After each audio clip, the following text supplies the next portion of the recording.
किसी भेदभाव के आधार पे कोई सेग्रीगेशन नहीं। सभी इस एक परमात्मा की संतान, एक चाहे तो किसी भी सोसाइटी के वर्ग से हों, पर ये इकट्ठे आना ही, ये बात, ये अंश, ये आत्मा और सभी पूजनीय हैं, सभी में परमात्मा है। तो उसी भाव को संतों ने जहाँ हमेशा से समझाया है कि ये परमात्मा की सभी रचना, ये इतनी प्यारी, एक मनुष्य जीवन मिला है तो वरदायिनी बनाए इसे।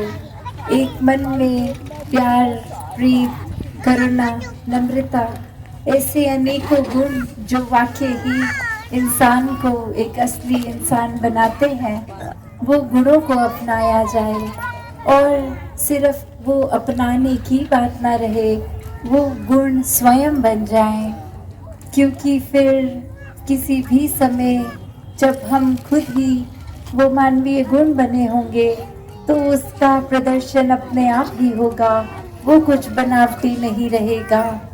तो कैसे ये जहाँ जगह भी पानीपत की चाहे इतिहास में एक लड़ाई की तरह, एक युद्ध की तरह ये नाम जाना जाता, और आज कैसे वहीं उसी जगह में ये संत इकट्ठे हुए हैं, मन में करुणा लिए, हर एक के लिए एक प्यार, एक जो संतों की एक तहसीर होती है कि हर एक तक चैन अमन सुकून ही आए, हर कोई जीते जी अपने जीवन को सफल बनाए, हर कोई इस परमात्मा के साथ और गहराई से जुड़ता जाए, इसको जान ले, इसी को प्यार करे और फिर हर एक से ये स्वाभाविक प्यार हो जाता है।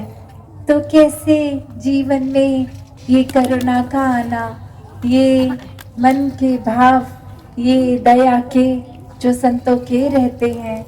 अक्सर संसार में ये शब्द तरस भी इस्तेमाल होता है, पर करुणा, दया तरस नहीं है। तरस तो अक्सर एक किसी के प्रति बेचारेपन की भावना से आती है, या फिर अपने अहंकार से कि कोई सामने लाचार है तो हमने तरस खा लिया। पर ये करुणा का भाव, ये दया का भाव, ये तो बहुत ही उत्तम भाव है, ये तो प्यार से उत्पन्न है, ये तो मन में है ही है। तो बस वही हर एक तक पहुंचाना है, किसी की ज़रूरत पे ये डिपेंडेंट नहीं है। ये भाव तो अपने दिल से आगे हर एक तक पहुंचाने का जो संतों का एक सबसे मूलवान ये गुण, दया का, करुणा का। तो कैसे एक अपने आप में, अपने जीवन में जहाँ दया की भावना, करुणा की भावना हम लाते हैं, तो कैसे और ज़्यादा संतमति के अनुसार, संत प्रवृत्ति के तरह ही जीवन बीतता जाता है। इस सच्चाई के, इस परमात्मा, इस निराकार के साथ और जुड़ जाते हैं, जहाँ वो भाव वही, चाहे उदाहरण हम भाई कन्हैया जी के जीवन का लें कि वहाँ भी वो लड़ाई का ही माहौल, और एक अगर देखा जाए तो सिर्फ अपने और पराये की नज़र से नहीं, उन्होंने भी देखा हर एक को वही पानी भी देना, सेवा भाव निस्वार्थ होके, जख्मों पे मरहम हर एक के, क्योंकि वो पता है हर कोई अपने हैं। तो ऐसी ही ये दया, करुणा की भाव, और जहाँ तुलसीदास जी भी कहते हैं कि दया धर्म का मूल है, पाप मूल अभिमान, तुलसी दया ना छोड़िए, जब लगने घट में हो प्राण।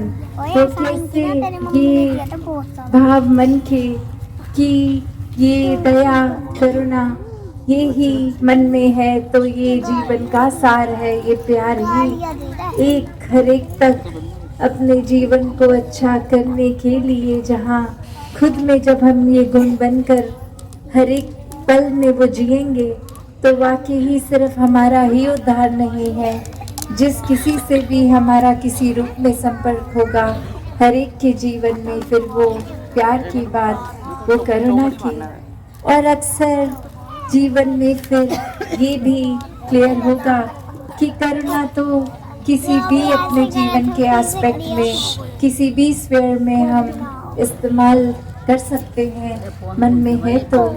और उदाहरण जैसे आज सभी को पता है, एक ये जो क्रिकेट का वर्ल्ड कप चल रहा है और आज ये फाइनल भी, तो अक्सर ऐसा भी देखा जाता है जब भी कोई गेम खेली जाए तो वो बहुत ही एक जुनून के साथ खेली जाती है, बहुत ही एक उसमें भाव ऐसे आते हैं कि जहाँ एक जीत की ओर अपने मन को लेके जाना, मनोबल ऐसा बनाना। तो ऐसे स्पोर्ट्स में भी देखा जाता है अक्सर कि चाहे एक कोई दूसरी टीम का प्लेयर घायल हो जाए तो भी कैसे दूसरी टीम का एक करुणा रूप वो एक गेम को वहीं रोककर पहले यही देखते हैं कि वो व्यक्ति ठीक हो जाए। कैसे अक्सर एक दूसरी टीम ही चाहे सही कुछ अच्छा करते हैं तो प्रोत्साहन दूसरी टीम भी देती है। तो चाहे ये स्पोर्ट्समैनशिप स्पिरिट होती है, जुनून होता है, फिर भी एक कंपैशन का भाव मनों में होता है।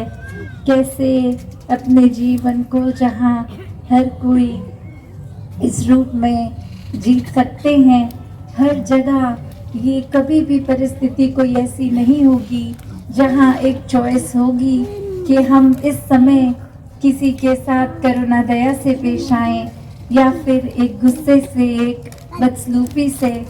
तो वो चुनाव हर समय होता है और हर समय किसी भी परिस्थिति में मन में करुणा का भाव रखा जा सकता है।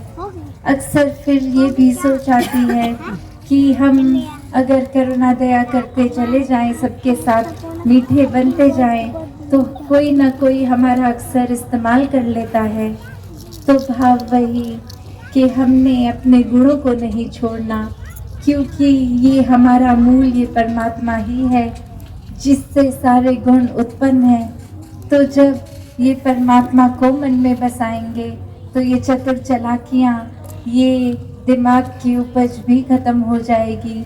फिर ये समर्पित भाव, ये प्यार ही रहेगा, ये करुणा मन में फिर अगर है तो वो हर एक की मानवता की सेवा के लिए भावों को रखेगी। फिर ये एक अपने अंदर से जब मैं ही खत्म हो जाएगा, मैं अगर है ही नहीं तो फिर कैसे कोई मेरा इस्तेमाल करेगा। तो बात वही कि हमें जहाँ जीवन में एक असली मनुष्य बनकर जीना है, हमें एक गुणों को सिर्फ अपनाना ही नहीं, गुण बनना भी है। तो ऐसे गुणों को जीते चले जाएं जब, और असली मानव बनना फिर बहुत ही आसान हो जाता है, सिर्फ इस परमात्मा से जुड़कर, हर समय इसके एहसास में रहकर। तो ऐसा जीवन हर कोई जी सकता है। ऐसे मानवीय गुण, ये रूहानी गुण ही है जो मानवीय गुण है।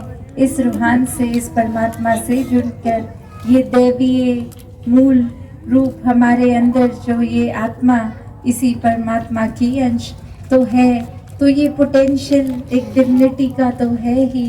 तो इस पोटेंशियल को पूरा जिया जाए, ये बना जाए, और ये बनना जाना संभव भी।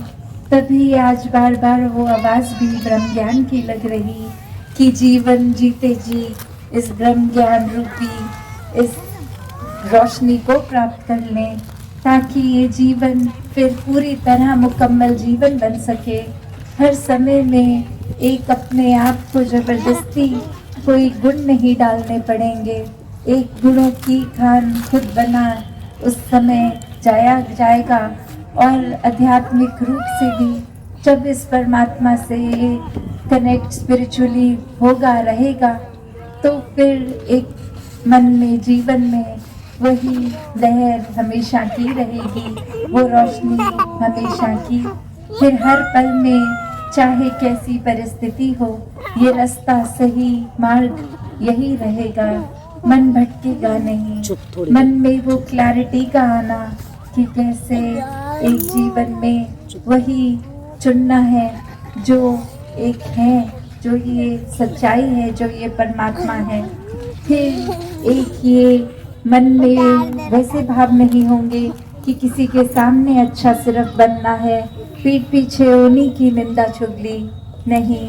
फिर वो बात समझ आ जाती है कि सभी अपने हैं, सभी में परमात्मा है, सभी सर्वश्रेष्ठ हैं। तो अपने जीवन में हर एक का वो आदर करना एक स्वाभाविक हो जाएगा। एक प्यार से उत्पन्न कंपैशन, ये करुणा हर एक तक पहुंचेगी। तो जहाँ परमात्मा ही ईश्वर ही प्यार है, ये निराकार रूपी प्यार को अपने जीवन में अपना लें, ताकि फिर इसी से उपजे हर गुण को हम जी सकें। तो दासी और समय ना लेके इन्हीं शब्दों से आपसे आज्ञा लेगी। सत्संगत जी, धन्यवाद जी।